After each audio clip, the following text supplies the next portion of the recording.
0-3 in games this season with multiple turnovers, 6-0 in all other games, and now the Bills find themselves a full game behind the New England Patriots in the AFC East. This is concerning for Buffalo going into Miami and getting beat 30-13. The Dolphins earned their third win of the season, but most importantly, their first win against the Bills since 2022. And one of their biggest upsets against Buffalo, their biggest upset since 1992. They were 9.5-point underdogs in this one, and the Dolphins were barking here in Week 10. Hoo, hoo, hoo. I'll tell you what, Bills fans are barking right now because they're upset, B-Mac. I mean, you can't have a game where you beat the Chiefs and then you come back here and go to Miami and have a stinker like this. This is unacceptable for Buffalo Bills football. It is, but for the NFL, this is right on course. This is why the NFL is such a unique game to watch, because when you think you know, you do not know. They were a clear-cut favorite coming into this ball game, to Hakeem's point, because of what they did last week, led by one of the best quarterbacks in the National Football League. Going against a team that just fired their GM a few weeks ago. We're hearing the head coach potentially could be fired. We don't know what's going to happen with their star quarterback, but the Dolphins came in, did not listen to any of the elevator music that was going outside the building, and played high-level football and came up with one of the more surprising wins this week so far in the National Football League. You have to love it because the entertainment and the parity is always there. But for Buffalo, I'm a bit concerned with Buffalo. Yeah. Because of what we saw last week and then doing what happened today. When you talk about having a team with Josh Allen, the championship aspirations, you win the game you're supposed to win. This was a winnable game. They allowed one to slip through their fingers, and now they created more separation between themselves and the New England Patriots, who we just talked about. And oh, by the way, if you're the Kansas City Chiefs, even though you had a bye, you actually had a win. Because you need chaos to happen, because they're currently sitting, outside of the top 7 in terms of the NFL playoff picture. Jonathan, what broke down for Josh Allen in this offense? You saw the multiple turnovers, the red zone interception. Well, that's it. That's it, because even though the Miami Dolphins were up 16-0, you still never felt like, oh, the Miami Dolphins are going to somehow win this game in the third quarter. And then the Buffalo Bills get down there into the red zone, and we're saying to ourselves as we're watching, like, okay, look, you can kick right here. It's okay. You don't have to score the touchdown. You can still just get the 3. Plenty of time left, about 20 or so minutes left in the game. That's 3 or so possessions for the Buffalo Bills. And then there is the interception. Then you get the tush push, and you get that continuation, right? The refs let it keep going. They didn't stop his forward progress. I can't stand it. They didn't stop his forward progress like they did for the Philadelphia Eagles against the New York Giants a couple weeks ago, right? And then it gets stripped there. So when you lose the ball at high leverage situations like that, when you have already dug yourself a hole, when you don't have the passing offense that you need, and that is why the Buffalo Bills was trying. They were trying to go out there and get a wide receiver before the trade deadline. We heard from GM Brandon Beane, who said, you had told me at the start of the deadline that we would come away with no one. That would have been a big surprise to me. They tried, they couldn't do it, and now they know that for the second half of this season, this is the group they're going to have to go out there with, and their reigning MVP, he can't be turning the football over. Well, we also saw Keon Coleman score a touchdown for just his 3rd of the season. I mean, that's who we've been asking for to step up. He gets a touchdown, makes a nice play at the goal line, and it's all for naught here because, Melvin, when you talk about what's ahead for Buffalo, they play Tampa Bay next week, then they're at Houston, then they're at Pittsburgh. We knew that this schedule was going to be somewhat of a gauntlet for Buffalo, but this is make or break time here for Josh Allen and the Bills. Yeah, you have to win the games that you're supposed to win. If you know football, you know the division games are always going to be tough, regardless of the records. It just is what it is. They're going to play them tough. And like you mentioned earlier, the GM got fired, so everybody is auditioning. You got new faces coming in. The coach is going to give you his best. The players are going to give you their best, because with new hires come new faces. And people want to keep their jobs, so they're going to put their best foot forward, and I think that's what Miami did. And Buffalo kind of took that for granted, thought they was just going to come in and just, it's the Dolphins, we got this, and they hit them in the mouth. And it was a big, big win for Miami. Absolutely. And a big win for Mike McDaniel, who, we've reported he is going to remain the head coach through the end of the season, at least, because owner Stephen Ross would have loved to keep this rolling with Mike McDaniel. What does he need to see? He needs to see more games like what we just saw Sunday, where they're doing it in all 3 phases. Of course, Tua still turning the football over. He had 2 interceptions today to go along with his 2 touchdowns. But, Tua, because of his contract and because of the perception of his reputation around the league, even if Miami wants to move on from him, it's going to be extremely difficult for Miami to move on from him. And so his biggest advocate is the head coach, is Mike McDaniel. He played a good game, clean up the turnovers. We've seen more of them this season from Tua than we have ever before in his career.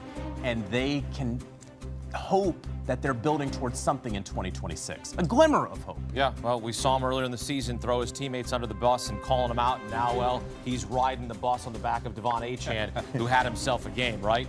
225 total yards, 2 touchdowns. As you take a look at the most career games with 200 scrimmage yards and 2 TDs in Dolphins history, these are great names in Dolphins history, and it's Devon Achane and the Dolphins beating the Bills for the first time since 2022, snapping a 7-game losing streak to Buffalo. Instead of Jayden Daniels. And the reality of it is, this is a Commanders backfield that has really been all hands on deck. So if Bill only gets 6 to 7 carries and doesn't have an explosive in the arsenal, I think he's hard-pressed to get to 35-plus rushing yards. I'll take him under his total today and wouldn't be surprised if he struggled to even get to 20. He has not hit that number in 2 of the last 3 games. So like you said, trending down for Bill there. How about with the Cardinals and Seahawks? Who are we keeping an eye on there? Unfortunately, again, what goes up must come down, and we got a breakout performance from Marvin Harrison Jr. on Monday Night Football against the Dallas Cowboys. But Emily, last I checked, everybody that's got 4.4, maybe even 6.4 speed has a breakout performance against that much maligned Cowboys secondary. He's going to find it much tougher sledding against this Seattle Seahawks defense. It's going to get pressure on Jacoby Brissett and force Marvin Harrison out of his typical route tree. In my estimation, when you look at Arizona and how they're going to have to move the football through the air in this game, this has all the makings of a Trey McBride, 8 to 9 catches, 65-plus yards, and I think a lot of that workload comes at the expense of Marvin Harrison Jr. Now, there is an avenue where he hits an explosive play and broken coverage, so I'm going to look at the reception market more so than the yardage. When you look at that number, it's 4.5 shaded to the under. I think Marvin Harrison Jr. comes away with 2-3 receptions max in this spot, and the Seahawks make him a focal point given that explosive performance we saw Monday night against the Dallas Cowboys. There we go. There we go. Rồi chữ chạy xung quanh này là có chữ M này, phóng to ảnh ra như này này là phóng to.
Chỉ là cắt lên là được nha.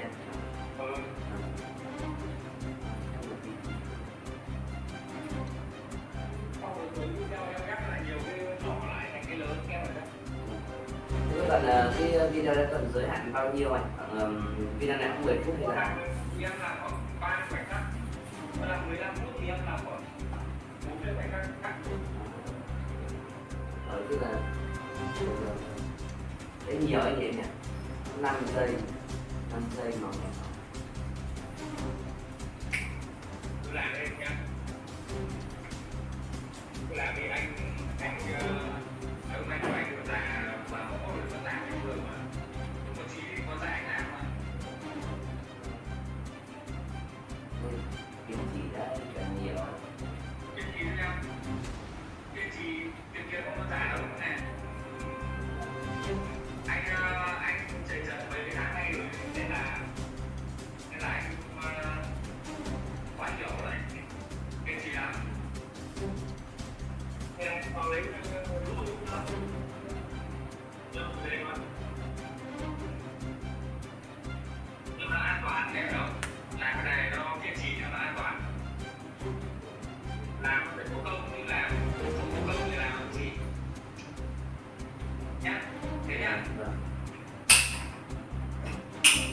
cái thời gian nếu mà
you.